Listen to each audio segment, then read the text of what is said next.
Alright, what is going on guys? Gino checking back in for another video today, and in this video I'm going to be giving you 5 tips on how you can prevent as much muscle loss as possible while you're in a caloric deficit and trying to lose body fat. Especially when it comes to cutting, people tend to make drastic changes to either their training or their nutrition in an attempt to lose as much body fat as possible and get that shredded look that most people are after, especially now that it's summertime. But the unfortunate thing is, when you make a lot of these drastic changes, you're actually making it way harder for yourself, and you're most likely, potentially, actually making it so that you lose more muscle mass in the process. So I laid out these 5 things that you need to apply to your own strategy so that you actually prevent as much muscle loss as possible, so you can actually achieve that shredded look instead of ending up getting a skinny look, which is most likely what not a lot of you are after. So let's begin with tip number 1, and that is to not change up your training.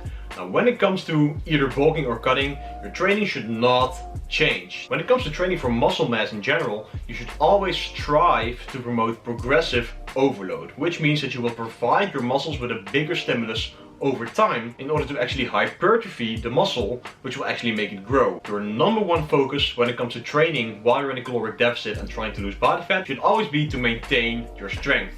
Now, this doesn't mean that you have to keep pushing the weights up while you're losing body fat, because the deeper you go into a cut, the harder it'll be to actually increase your strength. But it should always be your number 1 priority to maintain your strength as best as possible. Now, one particular thing that a lot of people actually fall for as well is that they go a lot higher reps and lower in weight to actually tone the muscle and promote fat loss on that specific area. But that is simply not how fat loss works. When it comes to maintaining your muscle mass and preventing muscle loss, you need to provide your muscles with the same stimulus, otherwise that muscle has no reason to stay. So a general rule of thumb is to keep doing the same things that build the muscle mass in order to keep the muscle mass when you're trying to shred down.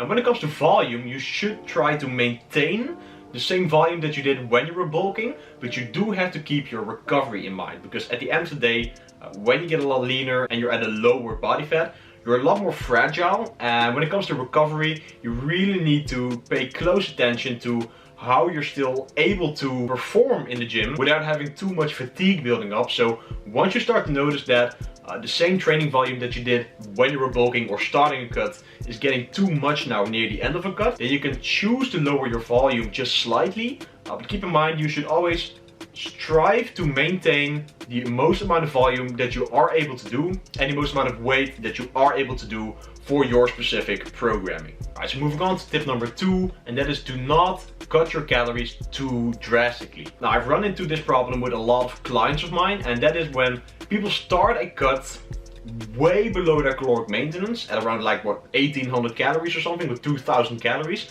while the caloric maintenance is way higher, which will actually inhibit the amount of progression that they can make, because our bodies always adapt to the amount of calories that we're giving it over a certain amount of time. Keep in mind, it should always be your goal to lose fat, not muscle mass. So the longer you take to actually lose the fat and the more time that you give yourself, the better your results will be at the end of the process. Let's just take a quick example. My caloric maintenance is around 3000 calories. So should I start a cut at 2000 calories? Of course not. I should start my cut at around 2500 calories, which is a 500 calorie deficit at the start of my cut. And of course I will start to lose fat, start to lose weight on that amount of calories until my body adapts and my metabolism adapts to that amount of calories, which always happens because the body always wants to adapt to the environment that you put it in. And once your body adapts to the amount of calories that you give it, you then decrease your calories by 100 calories. That will bust you through that fat loss plateau and actually inhibit you to make the most amount of progress, because you're giving yourself time.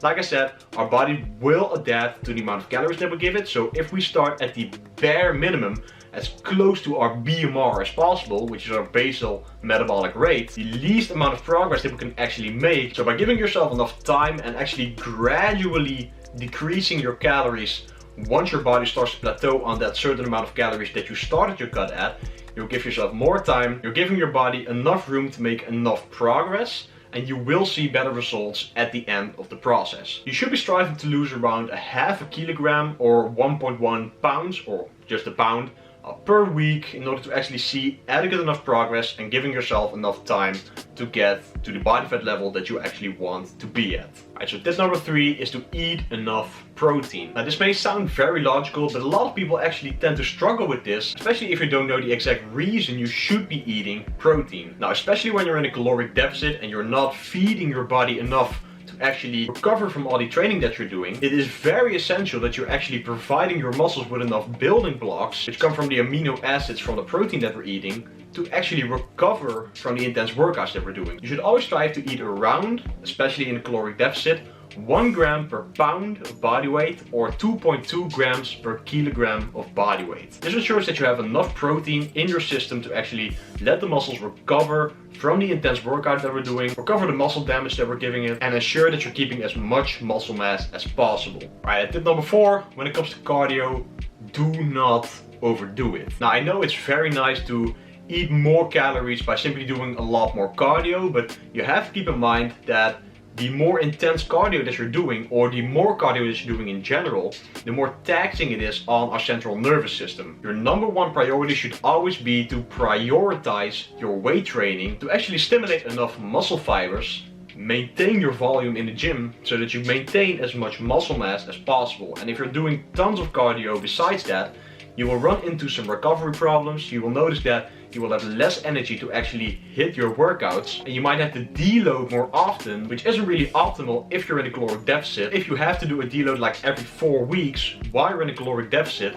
you're not able to provide your muscles with that same stimulus, which is actually very counterproductive when it comes to maintaining your muscle mass during a cut. Now I'm not saying that you shouldn't be doing any cardio whatsoever, but like I said, prioritize your weight training and make sure that you're not doing too much taxing cardio, which will inhibit the amount of recovery that you're getting for your workouts, your resistance training. Now my advice would be to do as much low intensity steady state cardio instead of doing too much HIIT cardio, because high intensity interval training is actually seen as a sort of resistance training. You're doing cardio with a lot of intensity, increasing your heart rate by a pretty substantial amount, which you do actually need to recover from. So when it comes to cardio, do as much low intensity work as possible, just burn the calories, which is at the end of the day the most important thing when it comes to using cardio as a tool, because that is all that it is basically. It's just a tool to burn calories, and create the rest of the caloric deficit simply by lowering your calories from your diet. Alright, and tip number 5, and this is a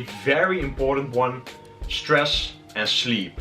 Dieting and weight training in general is actually external stress on the body. So you should be doing everything in your best interest to lower the amount of stress that you get from other variable factors. And when your body is producing too much cortisol, it's actually counterproductive when it comes to maintaining your muscle mass and losing body fat, because cortisol eats away at muscle and holds on to body fat, and it makes you hold water. So it's basically like a bodybuilder's or lifter's worst nightmare. So you should be doing everything in your best interest to relax the body, give yourself the time to do something that you enjoy besides constantly stressing about your diet and your training.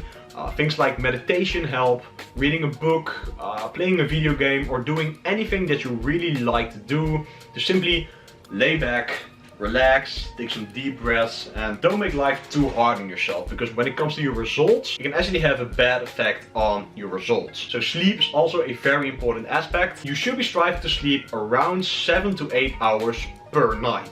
And it's not just about the duration of the sleep, but also about the quality of the sleep. If you wake up very groggy and tired when you wake up after even sleeping for about 7 to 8 hours, that might mean that you had to change some things in your daily routine that allows you to sleep better and not just longer. Things like putting a blue light filter on when it comes to your phone or your laptop or whatever you're working on. When you have to be on your phone or your laptop at night, enables your body to produce more melatonin, which is actually one of the essential hormones for being able to fall asleep better and actually have better sleep quality in general.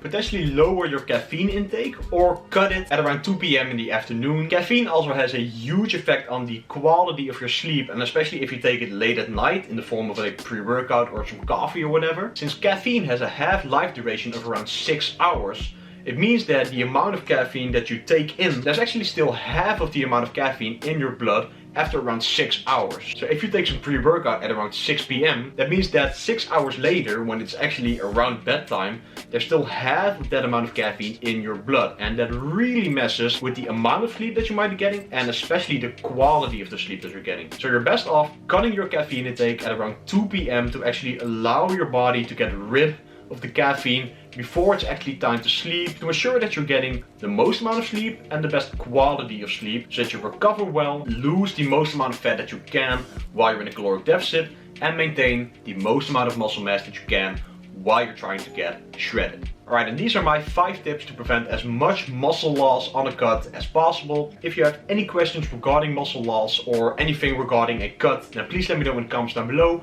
And that is all for this video, guys. I sincerely hope you all enjoyed. If you did, please be sure to smash the like button, because it really helps out the channel grow. Comment down below and subscribe to the channel for so much more content coming really soon. I'm out, guys, and peace out. See you in the next one.